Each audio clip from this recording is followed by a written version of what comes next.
So I'm Noah Wilburn. He's Noah Wilburn. And he's Isaac Applegate. I'm Isaac Applegate. And this is Are We Am I Creative? It's Am I Creative? I have a mustache.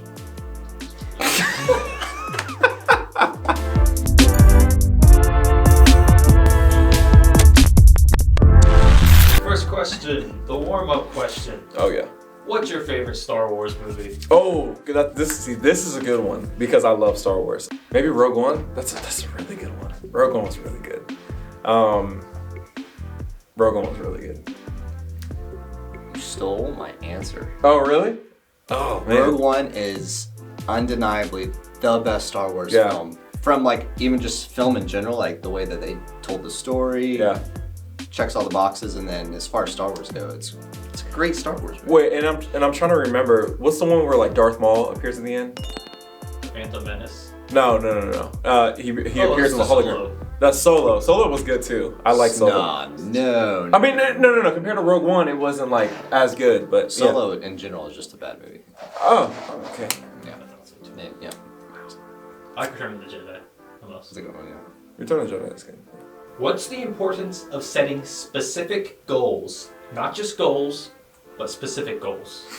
So the more specific you are, the more able you are to accomplish something that moves you forward. If you keep everything general, then you're gonna be kind of like moving around everywhere with no like direction. The goal of having a specific goal is to move forward, like forward. So. Yeah, you can track your results, you can hold yourself accountable, hold your team accountable. But I mean, yeah, it's either you drop the ship in the middle of the ocean, it's like, oh, we're just gonna go find the new landmass, or it's very specific directions and steps on how to get there. So that's a good thing. You either hit them or you don't. And so if you don't, then you can try again and reevaluate why you didn't. But yeah, if it's too general. Tell me something you're passionate about. People. I love people. I do. Very passionate about people. Are you a people person? I am a people person, but I'm also introverted, so it's interesting. But I love people because I love how everybody's so different, and so like because of that, things are able to grow and be created, and we're able to see things that we've never seen before, you know. And I love the idea that every single action, word, anything that you do has an effect. It's very scary, but again, you know, whatever. But interesting. But everything that somebody does affects another person in either a good way or a bad way.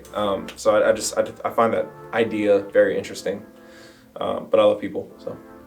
That was my least favorite response when I interview people. I'm a people person. Something more original, please. What are you passionate about? You would ask people that? No. What are your skill sets? I'm a people person. Oh no, that's not a skill set.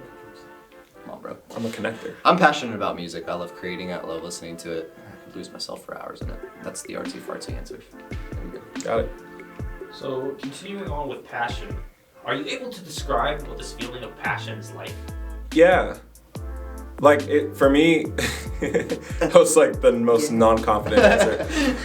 But for me, I know that I'm passionate about something when I'm able to just sit there and just talk like forever. Like there's this thing that like gets ignited in my soul, like whenever I'm having a conversation with somebody, and I just get like very animated. And I know that it's something about that conversation is I'm getting passionate about, depending on whatever it is. It's when I lose track of time, and even if I've gone into the wee hours of the morning, I still want to come back and do it again. Like I can't wait to get back. Yeah. April Fool's Day is coming out when this releases. Give me an April Fool's Day prank. I did sell this idea to one of my old bosses that when the new training class came in, we should all dress up in white robes and be chanting things, walking around in a circle, and then hand them a cup of Kool-Aid and say, you know, welcome. And she did not like that idea, and I thought it was hilarious, but yeah. And that's why he's here.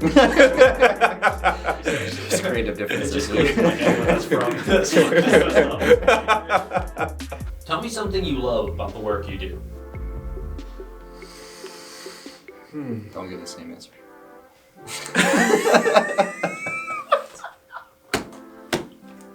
He knows me too well. All right. I mean, honestly, it's the same thing. It's the same thing. That's exactly what I was gonna say. All right. I like change.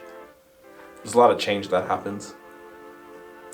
Like internally and externally with people, mostly. But then also like, even like the shallow fact of like making money and stuff. I find that like somebody making money or us making money or whatever it might be. I find that pretty cool too. So. Yeah, I like the forced growth because of the area that we operate in. I mean, technology is always changing. The way you communicate with people is always changing. What people are interested in. So, yeah, it makes you stand on the tip of your toes. I like that. How do you get someone to open up to you?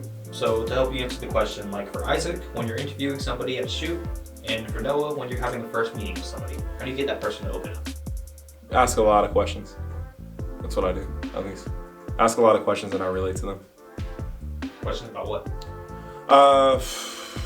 About like depending on who they are, like and just reading somebody, ask a lot of questions, whether it's personal or about the bit. I find what they're passionate about, so I kind of feel it out. I find what gets them going, and then I ask questions on that, and usually, and then relate to them, with whatever it is, and then that's kind of what gets them opened up and like, oh yeah, this and that and the other, and then you can start asking other questions that, but always ask questions about what gets somebody going or what they base life off of, like somebody's religion, for instance.